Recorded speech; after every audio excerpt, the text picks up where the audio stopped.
या एका बातमीमुळे महाराष्ट्रातील लोक श्रीमंत होणार. नाही नाही, खूप श्रीमंत होणार. मी असे का म्हणतोय? कारण युनेस्कोने महाराष्ट्रातील 12 ऐतिहासिक किल्ल्यांना वर्ल्ड हेरिटेज साइट म्हणून मान्यता दिली आहे. रायगड, राजगड, प्रतापगड, सिंधुदुर्ग, शिवनेरी, पन्हाळा हे फक्त किल्ले नाहीत, हे आपल्या इतिहासाचे सुवर्ण तेजस्वी अध्याय आहेत.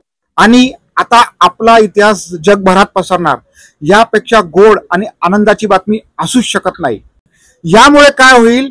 पर्यटन वाढेल, जगातील लोक किल्ले बघायला येणार, स्थानिक लोकांना रोजगार मिळेल, नवीन व्यवसाय सुरू होतील, मुलांना शिकायला खूप काय मिळेल आणि एकंदरीत गावाचा विकास होईल.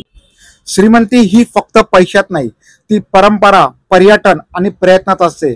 आपला इतिहास उद्याचं भविष्य ठरतोय. जर तुम्ही स्वतःचं काही करायचं स्वप्न पाहत असाल तर हीच ती वेळ आहे. आणि अशाच इन्फॉर्मेटिव्ह व्हिडिओसाठी आमच्या चॅनलला आजच फॉलो करा. जय महाराष्ट्र.